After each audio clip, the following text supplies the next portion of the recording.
اللہ الرحمن الرحیم الحمد للہ رب العالمین والعاقبۃ للمتقین والصلاة والسلام علی نبینا محمد وعلی آلہ واصحابہ اجمعین اما بعد فباب صفۃ الحج ودخول مکہ، یہ 5واں چیپٹر ہے کتاب الحج کا۔ عنوان ہے حج کا طریقہ اور مکے میں داخلے کی کیفیت، کیسے مکے میں داخل ہونا چاہیے، کس راستے سے داخل ہونا چاہیے، اس کا بیان اپنا آئے گا۔ تو گویا کہ حج کا طریقہ اس میں تفصیل سے بیان کیا جائے گا کہ حج کیسے ادا کیا جاتا ہے، کیونکہ عبادت بہرحال اسی طریقے پر ہم کو انجام دینی ہے جو طریقہ محمد صلی اللہ علیہ وسلم سے ثابت ہے۔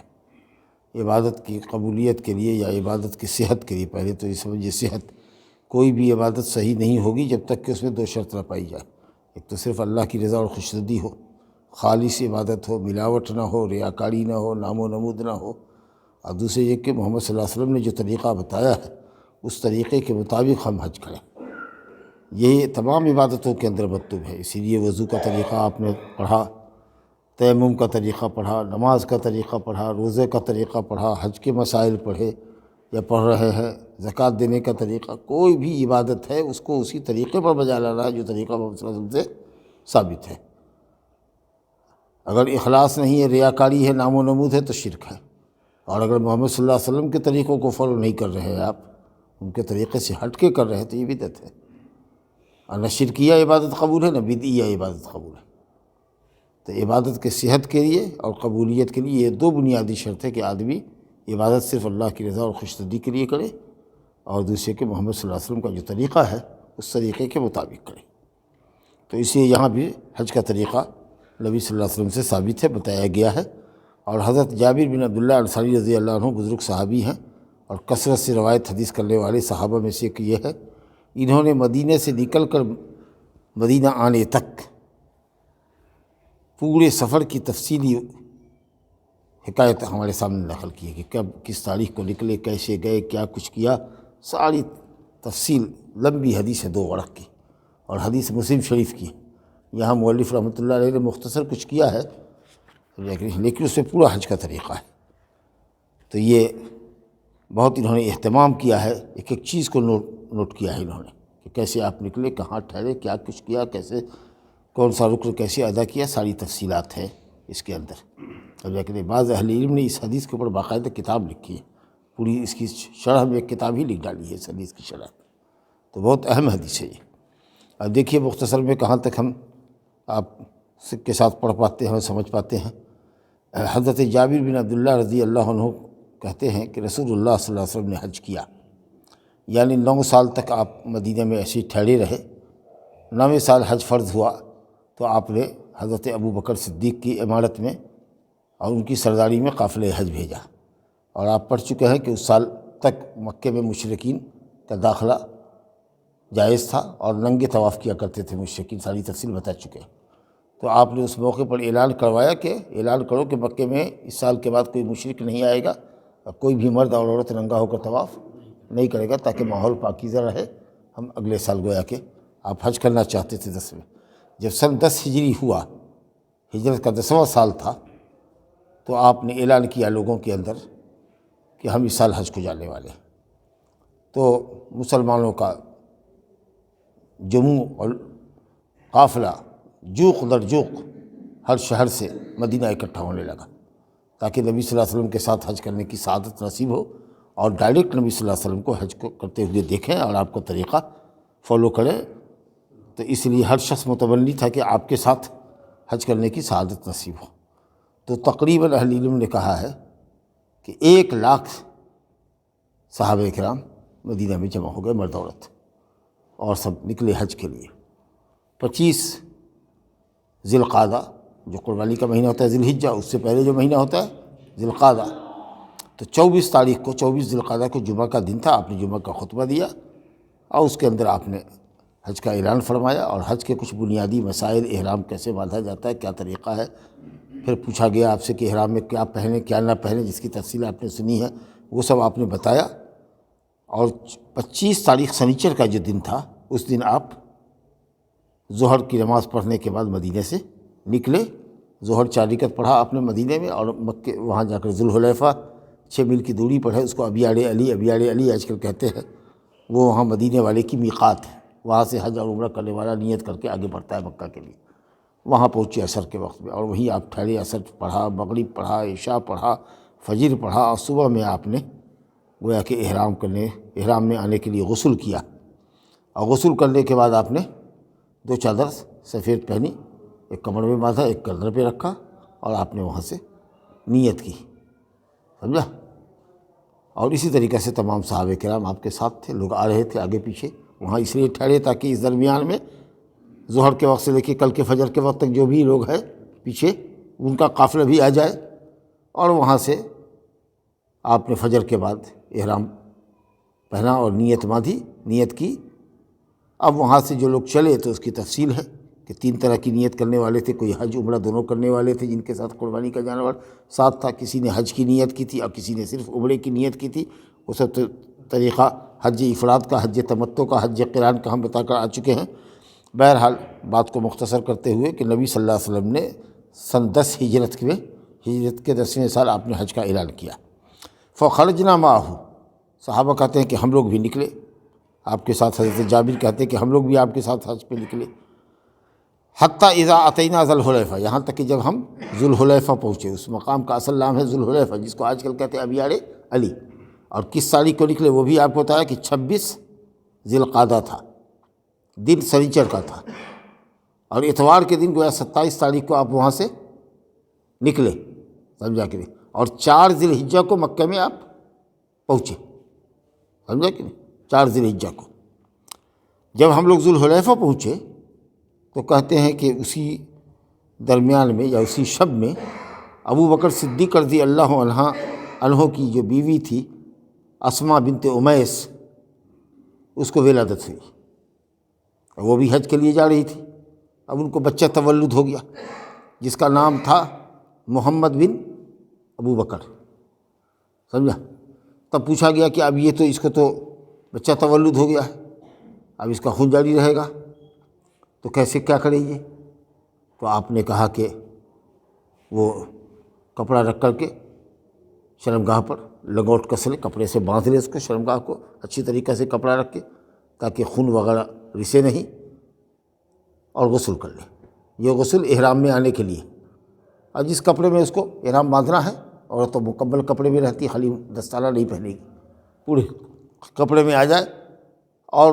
نیت کر کے مکہ چلے، سارا حج کا کام کرے گی، صرف کعبہ کا طواف نہیں کرے گی، جب پاک ہوگی تب کرے گی، سمجھ لیں گے؟ تو ابھی صرف یہ مسئلہ تھا کہ یہ عورت جس کو ابھی بچہ ہوا ہے یہ کیسے چلے، سفر کرے، تو آپ نے کہا کہ کہو کہ غسل کر لے اور لنگوٹ کس لے، سمجھا کہ نہیں، کپڑے سے خوب باندھ دے، مقام مخصوص پر کپڑا رکھ لے، روئی وغیرہ رکھ لے، سمجھا کہ نہیں، اور اس طریقے سے کپڑے سے جیسے لنگوٹا کسا جاتا ہے اس طریقے سے لنگوٹ کس لے، چلے ہم لوگ کے ساتھ۔ تو جب ذوالحلیفہ ہم لوگ آئے تو اسماء بنت امیس کو بچہ تولد ہوا، یہ حضرت ابوبکر کی بیوی ہیں جیسا کہ میں نے بتایا۔ فقالا، تو آپ نے فرمایا اغتسلی، غسل کر لیں اور کپڑے سے کس کے باندھ لو، لنگوٹ کس لو، واحرمی، اور احرام میں آ جاؤ، نیت کر لو احرام کی۔ چلیے، کہتے ہیں نبی صلی اللہ علیہ وسلم نے اس مسجد میں، مسجد ذوالحلیفہ میں نماز پڑھی، پہلے فجر کی نماز پڑھی، اور اس کے بعد رکب القصوہ، آپ کی اونٹنی کا نام تھا قصوہ، وہ اونٹنی آپ کے لیے لائی گئی، اس پر کجاوا رکھا گیا، اس پر آپ سوار ہوئے۔ جب وہ آگے چلی، کچھ بیدا کی بلندی پر چڑھی، ایک جگہ ہے، تھوڑا سا آگے چلنے کے بعد ایک ٹیلا ہے، جب اس پر وہ بیدا کے ٹیلے پر چڑھی تو آپ نے تلبیہ پکارنا شروع کیا۔ اس حدیث میں یہ ہے کہ بیدا سے آپ نے تلبیہ شروع کیا، اور دوسری روایت ہے حضرت عبداللہ بن عمر کی کہ آپ نے مسجد ذوالحلیفہ سے ہی نماز پڑھنے کے بعد ہی تلبیہ شروع کر دیا۔ کوئی کہہ رہے ہیں کہ جس وقت آپ سواری پر بیٹھ رہے تھے اس وقت تلبیہ شروع کیا۔ اصل اس کی وجہ یہ ہے، یہ جو اختلافی روایات آ رہی ہے، اس کی وجہ ہے کہ لوگ مختلف جہتوں سے آ رہے تھے۔ کسی نے مسجد میں دیکھا کہ نماز پڑھنے کے بعد آپ نے تلبیہ شروع کیا تو اس نے وہیں سے نقل کیا، کسی نے دیکھا سواری پر بیٹھ رہے ہیں تلبیہ کریں تو اس نے جہاں سے دیکھا تھا وہاں سے کہا، کسی نے بیدا کے ٹیلے پر دیکھا تلبیہ کہتے ہوتے اس نے وہاں سے نقل کیا، جس نے جہاں سے دیکھا اس نے اس کو بیان کیا، اسے کوئی اختلاف نہیں ہے۔ لیکن صحیح بات یہ ہے کہ جیسے مسجد میں نماز پڑھے ذوالحلیفہ میں، اس کے بعد اسی مصلی پر سلام پھیرنے کے بعد لبیک اللہم عمرۃ یا حجن و عمرۃ یا حجن، جو بھی نیت ہو وہ نیت کر کے اپنا آدمی آگے بڑھے۔ اب یہ توحید کا تلبیہ ہے، تو تلبیہ کہتے ہیں کسی پکار پر لبیک کہنے کو۔ کوئی پکارے فلانا تو آج بھی لوگ کہتے ہیں لبیک، میں حاضر ہوں، سمجھا کہ نہیں؟ یہ تلبیہ کو انہوں نے توحید کا کہا، کیونکہ اس میں اللہ تعالیٰ کی وحدانیت بیان کی گئی، بہترین کلمہ ہے وحدانیت کا۔ آپ نے کہا لبیک اللہم لبیک، لبیک مانے میں حاضر ہوں، میں حاضر ہوں، اے اللہ میں حاضر ہوں تیری پکار پر، جو حضرت ابراہیم کے ذریعے تم نے پکارا تھا۔ جب کعبہ انہوں نے بنا لیا تو کہا اللہ نے حضرت ابراہیم کو کہ لوگوں میں پکارو کہ اس گھر کا حج کرنے آؤ۔ آج اسی پکار پر میں حاضری دیتے ہوئے میں اللہ تیرے دربار میں حاضر ہوں، بار بار حاضر ہوں، سمجھا؟ اس کو اپنے لیے خوش نصیبی سمجھتا ہوں۔ لبیک لا شریک لک لبیک، اے اللہ میں حاضر ہوں، تیرا کوئی شریک نہیں، تو یگانہ و یکتا ہے، کسی چیز میں کوئی شریک نہیں تیرا، نہ رب اور خالق ہونے میں، رازق مالک ہونے میں، نہ معبود ہونے میں کوئی شریک ہے، نہ تیرے ناموں اور صفتوں میں کوئی شریک ہے۔ تیری کسی چیز کے اندر کوئی مخلوق شریک ہے ہی نہیں، تو یگانہ و یکتا ہے، اکیلا ہے، تو ہی اکیلا خالق و رازق مالک ہے، تو ہی ایک اکیلا معبود ہے، تیرے ہی لیے عبادت جائز ہے، دوسرے کے لیے ہے ہی نہیں۔ اور جو تیرے نام اور صفات ہے اس میں بھی کوئی تیرا شریک نہیں۔ لا شریک لک لبیک ان الحمد والنعمت لک والملک، بے شک تمام تعریف اور تمام نعمتیں اور کائنات کے ذرے ذرے پر حکومت صرف تیری۔ کیا اچھی بات ہے، تمام تعریف اور تمام تر نعمتیں اور ملک تیرے لیے، تو ہی اس کا اکیلا مالک ہے۔ لا شریک لک، تیرا کوئی شریک نہیں۔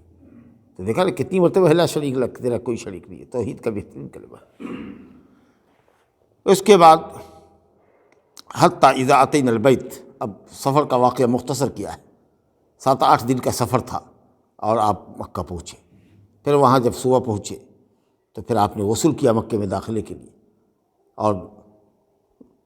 دن چڑھتے ہوئے جب ناشتے کا وقت ہوتا ہے 7-8 بجے کا، تب آپ مکے میں داخل ہوئے۔ اب یہاں کہتے ہیں مختصر کرتے ہوئے کہ جب آپ آئے تو سب سے پہلے کہاں رخ کیا آپ نے مکے میں؟ کعبہ میں جب آئے تو رکن یمانی کے پاس گئے، اس کونے کے پاس گئے جس کونے میں کہتے ہیں حجر اسود والے کونے پر گئے، جس کونے میں حجر اسود نصب ہے اس کونے پر گئے، کیونکہ طواف اسی کونے سے شروع ہوتا ہے۔ کعبہ چوکور گھر ہے، 4 کونا ہے، ایک کونا یہ جو ہے، سمجھا کہ نہیں، پورب والا اور دکن کونا، یہ حجر اسود کا کونا ہے۔ یہاں پہنچے اور وہاں پہنچنے کے بعد استلم الرکن، اس حجر اسود کو آپ نے ہاتھ سے چھو گیا۔ اس کے بعد جب ہاتھ سے چھوئے تو چومے، یا تو ڈائریکٹ چومے، 3 طریقہ ہے، یا تو ڈائریکٹ ہونٹ حجر اسود پر لگے اس کو چومے، یا کسی ہاتھ سے یا چھڑی وغیرہ ہو تو اس سے ٹچ کر کے اس کو چھوئے، اور اگر نہیں دور سے بھیڑ بھاڑ ہے جیسے کہ آج کل بہت بھیڑ رہتی ہے تو صرف اشارہ کریں۔ اب اشارہ کرے تو اس کو چومے نہیں، صرف اشارہ کر دیا اللہ اکبر یا بسم اللہ اللہ اکبر۔ اب یہاں سے شروع ہوا طواف۔ تو طواف جو پہلا طواف ہوتا ہے مکے میں اس کو طواف قدوم کہتے ہیں، مکے میں آنے والا طواف، تو اس کے 3 چکروں میں رمل ہوتا ہے۔ اب حجر اسود سے لے کر کے حجر اسود تک چاروں طرف جب گھومیں گے تو یہ 1 چکر ہوگا، تو اس 3 چکر میں آپ نے رمل کیا۔ رمل کہتے ہیں چھوٹے چھوٹے قدموں سے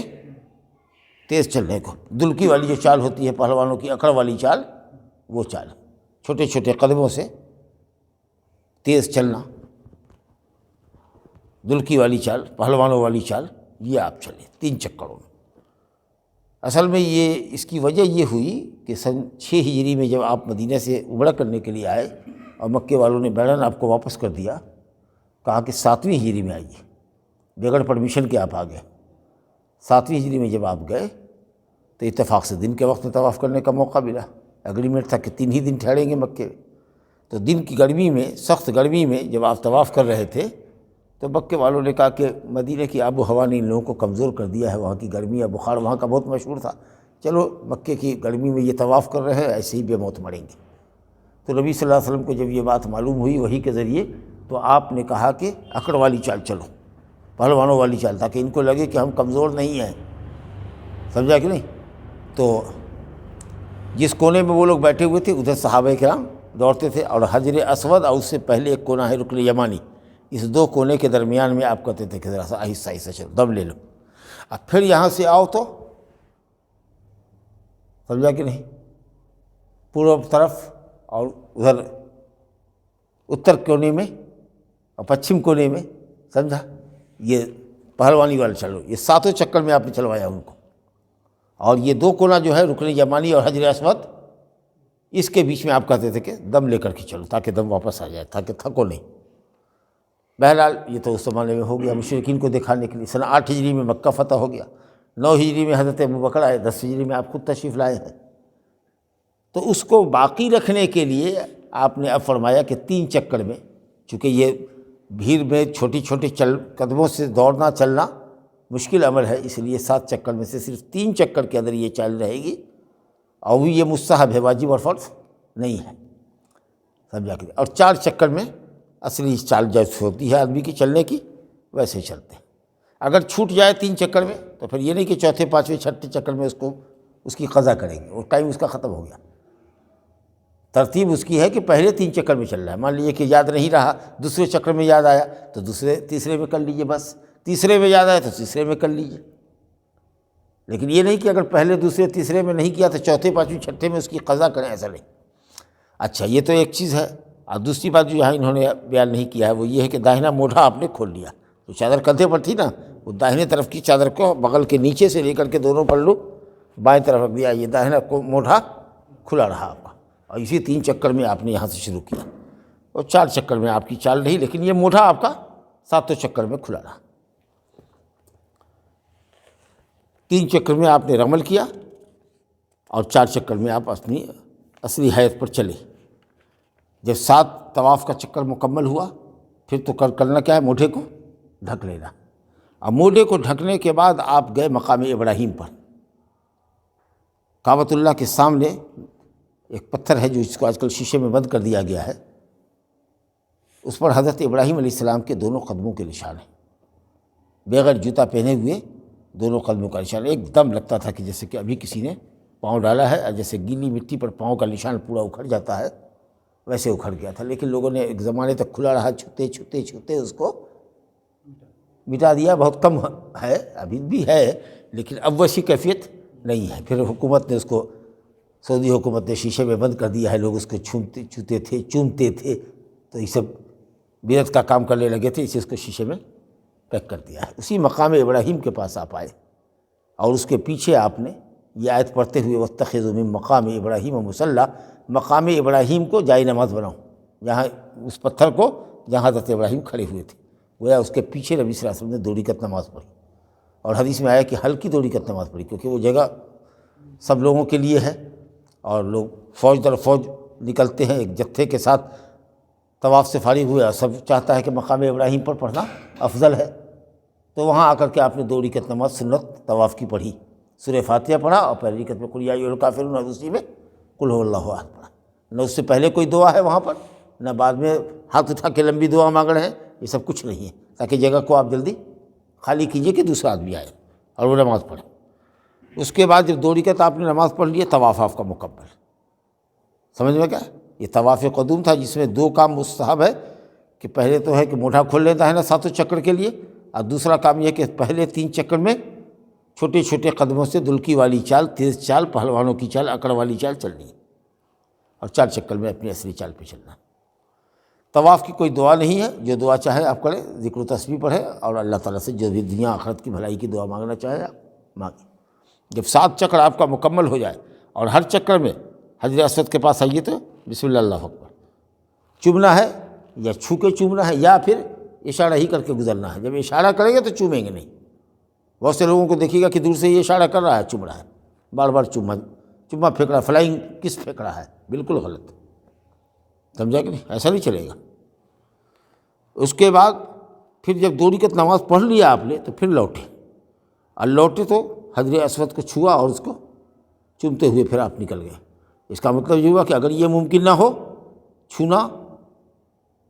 تو پھر اشارہ بھی نہ کریں، حجر اسود کے پاس اب دوبارہ جانے کی ضرورت نہیں ہے، لیکن جیسا کہ آج کل ہوتا ہے۔ لیکن اگر طواف کے بعد 2 رکعت نماز پڑھنے کے بعد اگر اس کو چھونا دوبارہ ممکن ہو تو ایک مرتبہ پھر جا کر کے حجر اسود کو چھو کر کے چومیے اور اس کے بعد نکل جائیے۔ باب الصفا لکھا ہوا ہے، وے ٹو صفا، صفا پہاڑی کی طرف راستہ نکلا ہوا ہے، سمجھا کہ پہلے وہ حرم شریف میں نہیں تھا، اب تو دیوار میں اندر لے لیا ہے، ہاں تو وہ ایک 2 پہاڑی ہے، سمجھا کہ نہیں، تقریباً ہم سمجھتے ہیں کہ آدھا کلومیٹر کی دوری ہوگی، 500 گز کی دوری ہوگی، سمجھا کہ نہیں، 7 چکر میں ایسے ہی کوئی 3.5 کلومیٹر چلنا ہوتا ہے۔ تو صفا پہاڑی پر آپ چڑھیں، سمجھا، اب تو بہت حد تک اس کو پلین کر دیا ہے، لیکن پہلے تھوڑی سی پہاڑی تھی، اور اس پر چڑھے اور آپ نے کہا ابدؤ بما بدأ اللہ بہ، وہاں سے شروع کرو صحیح دوڑ لگانا جہاں سے اللہ نے شروع کیا، یعنی پہلے آپ نے، اللہ تعالیٰ نے قرآن میں کہا ان الصفا والمروۃ من شعائر اللہ، بے شک صفا اور مروہ اللہ کے دین کی علامتوں میں سے، تو پہلے ذکر کیا ہے صفا کا، گویا ترتیب یہ ہے کہ صحیح شروع کی جائے کہاں سے؟ صفا سے، جیسے کعبہ کا طواف شروع کیا جائے کہاں سے؟ اس کونے سے جس میں حجر اسود ہے۔ تو صفا پہاڑی پر چڑھے، وہاں سے کعبہ کی طرف رخ کیا، صاف کعبہ نظر آیا، اب بھی اوپر چڑھنے والے کو کچھ نظر آتا ہے، نہیں تو اس ڈائریکشن میں ہو جائیے جس ڈائریکشن میں کعبہ ہے۔ اور اس کے بعد جب وہاں آپ چڑھے، باب الصفا پر سے صفا پہاڑی پر چڑھے، تو آپ نے یہ آیت پڑھی ان الصفا والمروۃ من شعائر اللہ، بے شک صفا اور مروہ اللہ تعالیٰ کے دین کی نشانی میں سے، ابدأ بما بدأ اللہ بہ، میں وہاں سے شروع کرتا ہوں جہاں سے اللہ نے ذکر کیا ہے، صفا پہاڑی سے۔ فرقی صفا، آپ صفا پہاڑی پر چڑھ گئے، یہاں تک کہ کعبہ نظر آیا، آپ نے اس طرف رخ کیا، قبلے کا استقبال کیا، قبلے کی طرف رخ کیا، اور رخ کرنے کے بعد الحمدللہ، اللہ اکبر، لا الہ الا اللہ پڑھا، اللہ کی توحید بیان کی، لا الہ الا اللہ، کبرہ، اللہ تعالیٰ کی تکبیر، کبرہ تکبیر کیا، اللہ اکبر، اور اس کے بعد پڑھا لا الہ الا اللہ وحدہ لا شریک لہ لہ الملک و لہ الحمد وہو علی کل شیء قدیر، لا الہ الا اللہ انجز وعدہ ونصر عبدہ وہزم الاحزاب وحدہ، اللہ کے سوا کوئی معبود نہیں، سچا معبود کوئی بھی نہیں اللہ کے سوا، جتنے معبودان ہیں دنیا میں سب باطل ہیں، صرف ایک اللہ معبود برحق، جس کا کوئی شریک نہیں، اکیلا ہے، اس کا کوئی شریک نہیں، اسی کے لیے ملک ہے، اسی کے لیے تمام تعریف ہے، اور وہ ہر چیز پر قادر ہے۔ لا الہ الا اللہ، اللہ کے سوا کوئی معبود حقیقی نہیں، انجز وعدہ، اس نے اپنا وعدہ پورا کیا، مسلمانوں کی نصرت اور حمایت کا وعدہ کہ اسلام کو وہ غلبہ نصیب کرے گا، اللہ نے اسلام کو غلبہ دیا عرب میں، ونصر عبدہ، اور اپنے بندے محمد صلی اللہ علیہ وسلم کی مدد فرمائی ہر طرح سے، وہزم الاحزاب وحدہ، اور کافروں کا لشکر جو آیا تھا غزوہ احزاب میں 4 ہجری میں مدینہ کو برباد کرنے کے لیے، خندق کھودی گئی تھی، اس موقع پر اللہ نے خوب اتنی ٹھنڈی تیز آندھی چلائی کہ سب کے خیمے اجڑ گیا، اور دلوں میں مسلمانوں کا روب بیٹھ گیا، بھاگے کئی دنوں کے محاصرے کے بعد بے گھر جنگ کیے ہوئے، تو اللہ تعالیٰ نے مشرکین کے لشکر کو شکست کا منہ دکھایا۔ یہ کلمہ اللہ تعالیٰ کی تعریف کا ہے، الحمدللہ، اللہ اکبر، لا الہ الا اللہ، اس کے بعد لا الہ الا اللہ وحدہ لا شریک لہ لہ الملک و لہ الحمد وہو علی کل شیء قدیر، لا الہ الا اللہ انجز وعدہ ونصر عبدہ وہزم الاحزاب وحدہ، اتنا یہ تعریف و توصیف کا کلمہ کیا، اس کے بعد ہاتھ اٹھا کر کے لمبی دعا مانگی آپ نے، سمجھا، پھر اس کے بعد آپ نے یہی کلمہ پھر دہرایا، سمجھا، پھر اس کے بعد آگے بھی اللہ کی تعریف، پیچھے بھی تعریف، بیچ میں آپ نے ہاتھ اٹھا کر لمبی دعا مانگی، پھر اس کے بعد آپ نے دعا کی، پھر اس کے بعد ہاتھ گرایا اور پھر اللہ کی تعریف کی، یعنی آگے پیچھے اللہ کے ذکر سے دعا کو گھیر لیا، گویا 3 مرتبہ یہ کلمات کہے آپ نے، 2 مرتبہ دعا کے لیے ہاتھ اٹھایا، تو یہ 3 مرتبہ آپ نے اس طریقہ کا عمل کیا، یعنی کلمات پڑھے، ثم دعا بین ذلک 3 مرات، پھر اس کے درمیان آپ نے 3 مرتبہ سے ایسا کیا، پہلے کلمہ پڑھیے، اس کے بعد دعا پڑھیے، پھر کلمہ پڑھیے، پھر دعا پڑھیے، پھر کلمہ پڑھیے۔ اس کے بعد جب صفا پہاڑی پر چڑھ گئے تھے، اب یہاں سے شروع ہو رہا ہے، اب یہاں سے صحیح شروع ہو رہی ہے، اب وہاں سے نیچے اترے، اب ظاہر ہے کہ ڈاؤن میں اتر رہے ہیں، پہاڑی سے نیچے اتر رہے ہیں، تو نیچے اتریں گے تو چال سے چلیں گے، دوڑیں گے تو منہ کے بھرے گریں گے، تو اس لیے آہستہ آہستہ اترے نیچے، اور نیچے اترنے کے بعد چلے، جب بیچ وادی میں پہنچے جو مسطح ہے، جہاں پانی کا سیلاب، اس زمانے میں پہاڑ سے جو پانی برستا تھا تو اس میں پانی کا بہاؤ ہوتا تھا،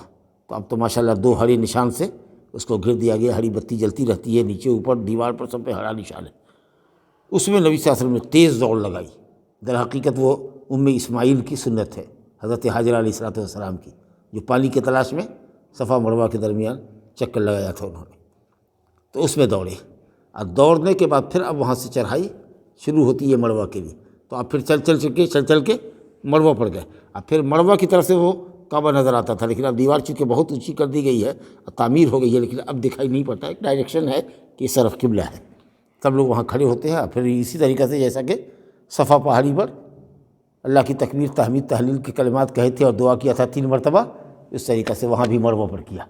تو صفا سے چلے مڑوا، ایک صحیح ہو گئی، صحیح کہتے ہیں دوڑ کو۔ اب پھر مڑوا سے چلے، آہستہ آہستہ اترے، پھر 2 ہرے نشان کے درمیان آئے تو تیز دوڑے، اور پھر آہستہ آہستہ صفا پہاڑی پر چڑھے، پھر قبلہ رخ ہوئے، دعا کیا جیسے کیا۔ تو اس طریقے سے صفا سے مڑوا آئے، مڑوا سے صفا گئے، آنا ایک صحیح، جانا ایک صحیح، سمجھا کہ نہیں؟ تو اس طریقہ سے 7واں چکر کہاں ختم ہوگا؟ مڑوا پر۔ جب صفا سے شروع کیا تو 7واں چکر آٹومیٹک مڑوا پر ختم ہوگا۔ اب وہاں مڑوا پر پہنچنے کے بعد اب وہاں مڑوا کے پاس دروازہ ہے، وہاں سے نکل جائیے باہر۔ تو کہتے ہیں کہ جب آپ اترے تو مڑوا کی طرف چلے، جب بطن وادی میں آئے، نشیب میں آئے،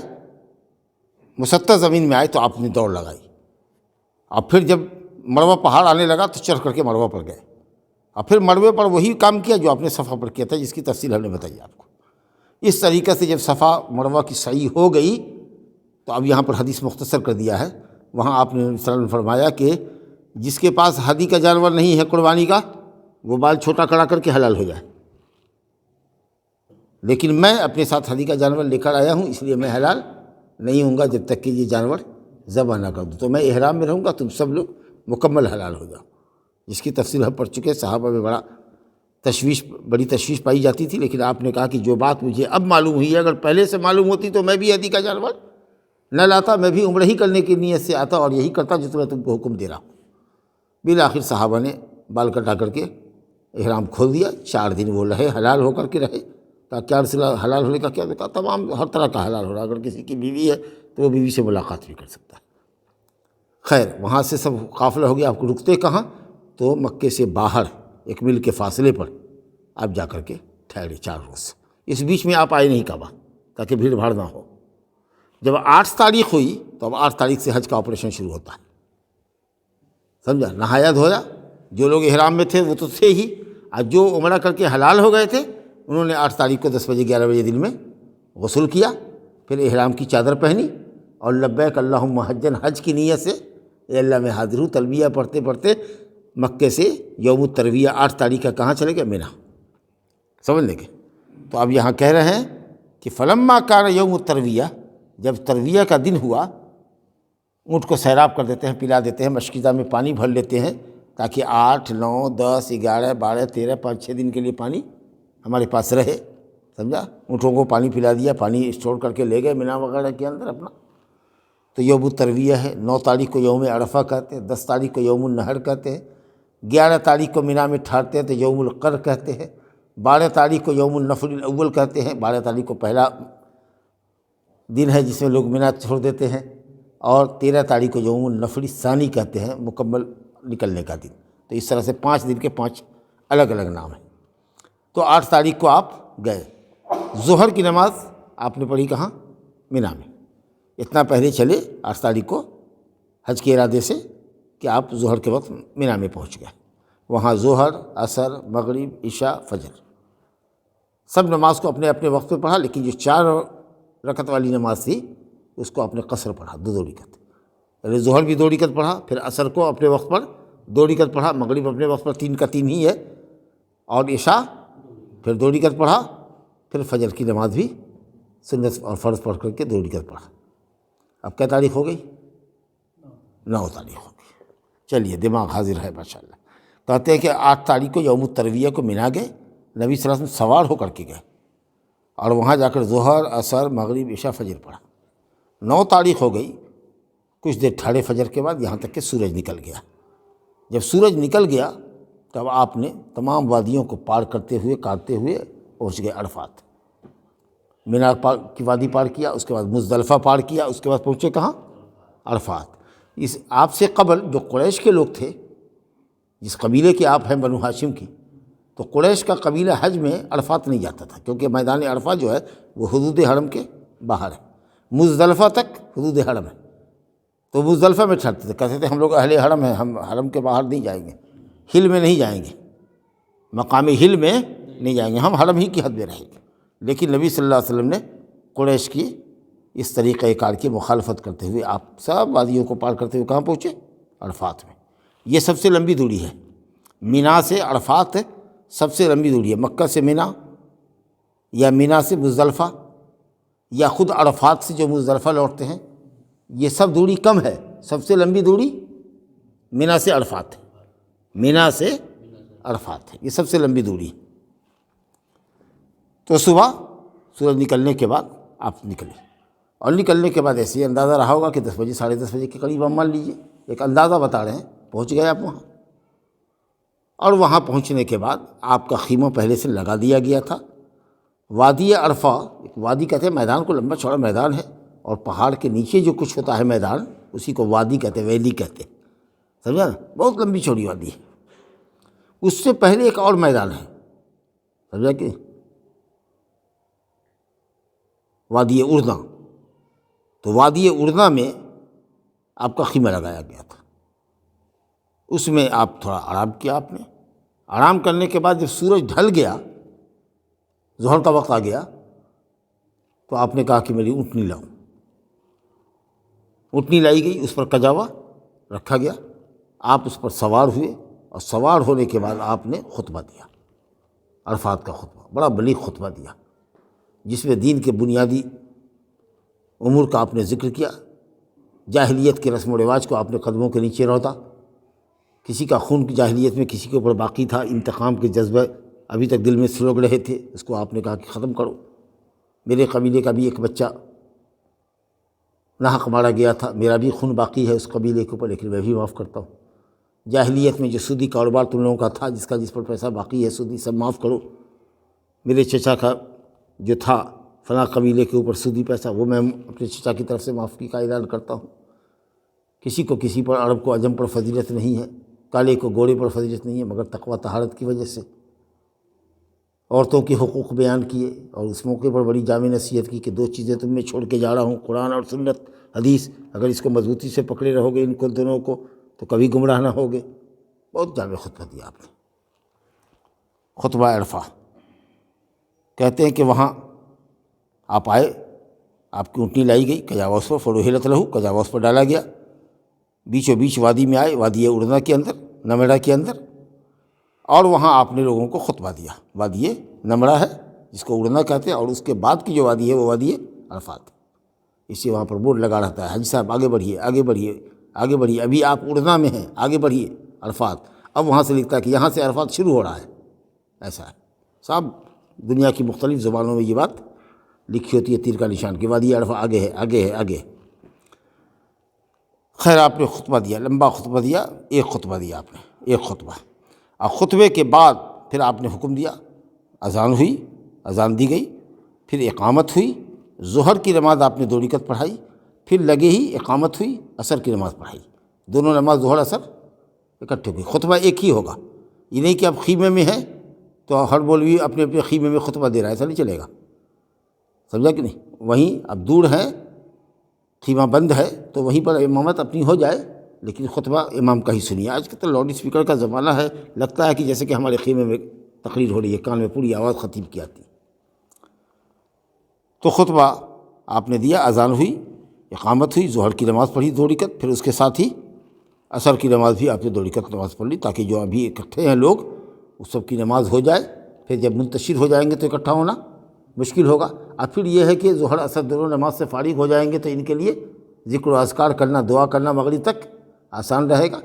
عصر کی نماز کا کوئی معاملہ رہے گا نہیں، اس لیے فری ہو کر کے دعا میں مشغول رہیں گے الحمدللہ۔ اس کے بعد لم یصلی بینہما شیء، ظہر اور عصر کے درمیان میں آپ نے ظہر کی کوئی سنت نہیں پڑھی۔ مسافر نہ اگلی سنت پڑھتا ہے نہ پچھلی سنت پڑھتا ہے، 2 رکعت ظہر 2 رکعت عصر، اسی کو کہتے ہیں جمع بین الصلاتین، 2 نمازوں کو اکٹھا کیا ظہر کے وقت میں، جمع تقدیم۔ اس کے بعد پھر آپ اونٹنی پر سوار ہوئے اور اس جگہ پر آئے جہاں آپ کو میدان عرفات میں ٹھہرنا تھا، پہاڑ کے پیچھے جہاں پر بڑے بڑے چٹان تھی، پتھر تھی، اس طرف آپ نے اونٹنی کا پیٹ کیا اور رخ کیا آپ نے جہاں سے پیدل لوگوں کے چلنے کا راستہ تھا اس طرف کیا، قبلہ رخ ہو گئے، اونٹنی کھڑی رہی اور اسی کے اوپر آپ دعا میں مشغول رہے، اس وقت سے لے کر کے ایک دم غروب آفتاب تک، سمجھا کہ نہیں، اترے نہیں آپ۔ پیشاب کی بھی حاجت ہوئی تو راستے میں ہوئی، جب آپ مغرب کے بعد لوٹے مزدلفہ کے لیے تو راستے میں آپ کو پیشاب کی حاجت ہوئی۔ کس قدر صبر کے ساتھ اور قوت کے ساتھ آپ دن بھر عبادت میں دعا میں مشغول رہے۔ فلم یزل واقفا، قبلہ رخ ہو کر کے آپ عرفات میں ٹھہرے رہے یہاں تک کہ سورج ڈوب گیا۔ جب سورج کی ٹکیا نگاہوں سے اوجھل ہو گئی تب آپ نے کہا کہ چلو یہاں سے اب عرفات سے کہاں رہے؟ مزدلفہ، رات گزارنا ہے مزدلفہ میں۔ اور وہ قصواں اونٹنی بہت تیز تھی آپ کی، تو لگام کو آپ نے پوری طاقت سے کھینچ رکھا تھا، اتنا کھینچ رکھا تھا کہ اس کی گردن جو ہے وہ کجاوے کے لکڑی کے اندر ٹکراتی تھی،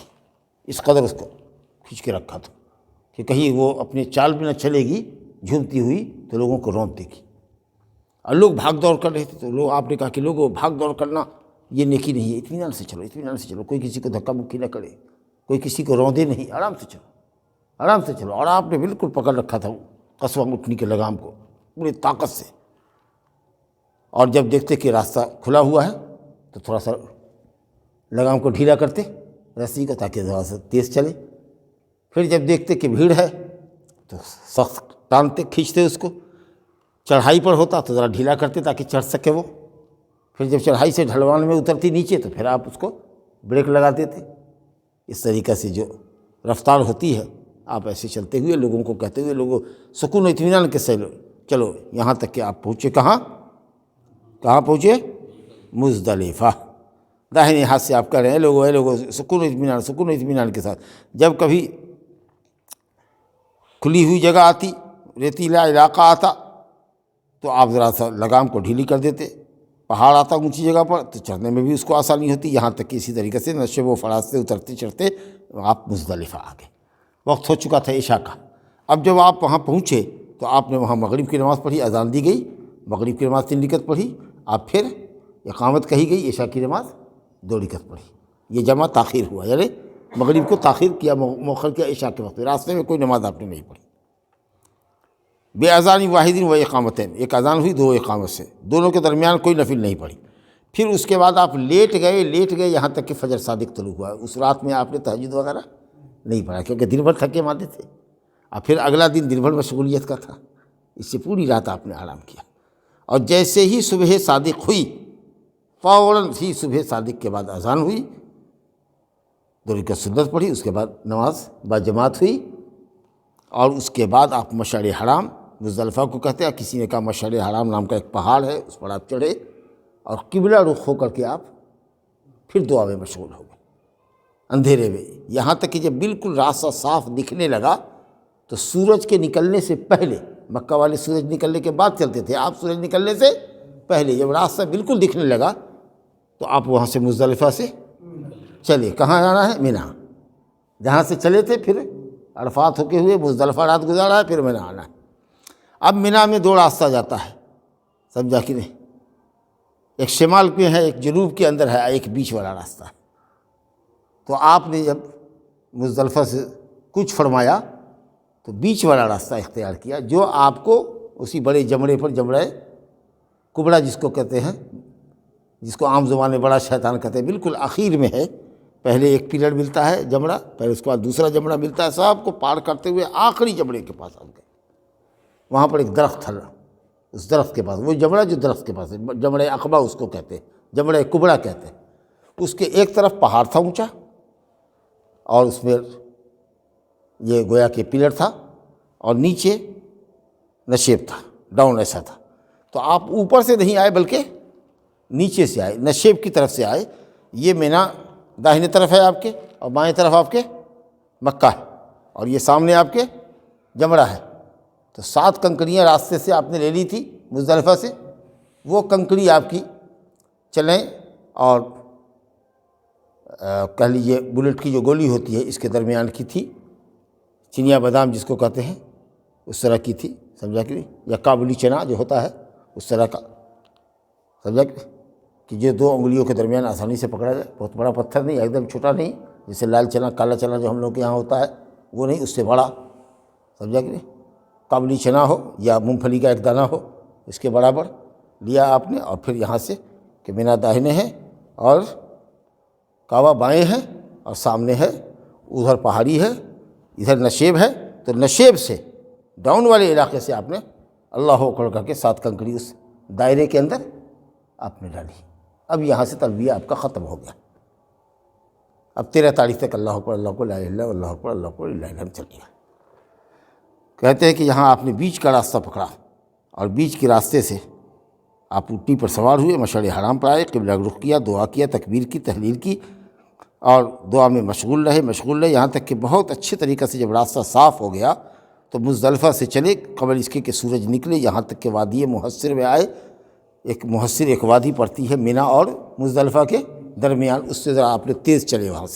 وہاں سے تیز چلے۔ کچھ لوگ کہتے ہیں کہ وہاں پر ابرہہ کا لشکر ہلاک ہوا تھا اس لیے وہاں سے چلے تھے، اور کچھ لوگ کہتے ہیں کہ نہیں وہ دوسری وادی میں ایسا ہوا تھا۔ بہرحال جو بھی وجہ ہو، لیکن وادی محصر سے تھوڑا سا تیز آپ نے اونٹنی کو ہکایا، نکلے، کہا کہ بھاگو، وہاں سے تیز نکلے، حرکہ قلیل، تھوڑا تیز چلایا، یہاں تک کہ بیچ کا راستہ پکڑ کر کے آپ کو نکالتا کہاں، جمرہ کبریٰ پر سیدھے بڑے پیلر پر، وہاں آپ پہنچے، شارٹ کٹ راستہ پکڑا اور وہاں پہنچ گئے بڑے جمرے کے پاس۔ اور وہاں جب آپ آئے تو چلے سے بڑی کنکری سے، بطن وادی سے، نشیبی علاقے سے، کہ داہنے مینا ہو اور بائیں کعبہ ہو، یہ پیلر ہے آپ کے سامنے، جبڑا مان لیجئے، اور یہاں سے اللہ اکبر کہہ کر کے 7 کنکری اس کے اندر پھینکی ہے آپ نے۔ اس کے بعد وہاں سے آپ چلے، کنکری مارنے کے بعد لوگوں کو کچھ مسئلہ مسائل بھی بتا رہے ہیں، اور وہاں سے سیدھے ملہڑ آئے جہاں آپ کا اونٹ تھا بندھا ہوا، 100 اونٹ لے کے آپ گئے تھے، 100 اونٹ کی قربانی آپ نے کی، اور 63 اونٹ اپنے ہاتھ سے کیا، کیونکہ آپ کی زندگی اللہ نے 63 سال رکھی، تو اسے 63 اونٹ آپ نے خود کیا، اور باقی کے جو اونٹ بچے 37 وہ حضرت علی رضی اللہ عنہ سے کہا کہ تم ذبح کرو۔ اور اس طریقے سے جب 100 اونٹ ذبح ہو گیا تو آپ نے کہا کہ سب میں سے تھوڑا تھوڑا گوشت کا ٹکڑا کاٹو اور اس کو پکاؤ۔ آپ نے گوشت کھایا، شوربہ پیا، اس کے بعد بال مڑوایا، غسل وغیرہ کیا، خوشبو بدن میں ملا گیا، عائشہ کہتی کہ حلال ہوئے تو خوشبو ملا۔ اس کے بعد سلے ہوئے کپڑے میں آپ پھر اونٹنی پر سوار ہو کر کے آئے مکہ، اور مکے میں آپ نے 7 چکر طواف کا لگایا جو حج کا طواف ہے، ضروری ہے، اور مکے میں ظہر کی نماز ادا کی۔ اللہ اکبر، کتنے وقت میں برکت ہوئی ہے بتائیے تو، اتنا سارا کام ظہر سے پہلے ہو رہا ہے کہ سورج نکلنے کے بعد کنکری مار رہے ہیں آپ، لوگوں کو کچھ مسئلہ مسائل بھی دے رہے ہیں، 100 اونٹ کی قربانی ہوئی ہے، پھر دیگچی میں کھانا پکا ہے، گوشت پکا ہے، شوربہ پیا ہے، اس کے بعد بال مڑوایا ہے، آ کر کے غسل کیا ہے، بدن میں پورا خوشبو ملا ہے، کپڑا پہنا ہے، اور پھر وہاں سے تقریباً 9 کلومیٹر ہے، 9-10 کلومیٹر ہے مینا سے مکہ، وہاں سے اونٹنی پر آئے ہیں، اور طواف کرنے کے بعد تو ظہر کا وقت ہو رہا ہے، سمجھ گے، اور وہاں مکے میں آپ نے ظہر پڑھی۔ بعض روایت میں ہے کہ مینا جب لوٹ کے آ گئے تب ظہر پڑھا، لیکن صحیح ہے کہ مکے میں پڑھا، ہو سکتا ہے کہ کچھ لوگ جو مینا میں رہ گئے ہوں گے آپ کے آنے کا انتظار کرتے رہے ہوں گے اور نماز نہیں پڑھا ہوگا، تو پھر آپ نے ان کو پڑھایا۔ بہرحال اللہ نے اتنی وقت میں برکت دی آپ کی۔ فصلی بمکۃ الظہر، ظہر کی نماز پڑھی، ہو گیا 10 تاریخ کا کام۔ پھر آپ طواف کے بعد بیوی حلال ہوگی، حدیث مختصر کر دیا انہوں نے، ختم کر دیا ہے کہ پوری حدیث مسلم شریف میں جا کے دیکھیے۔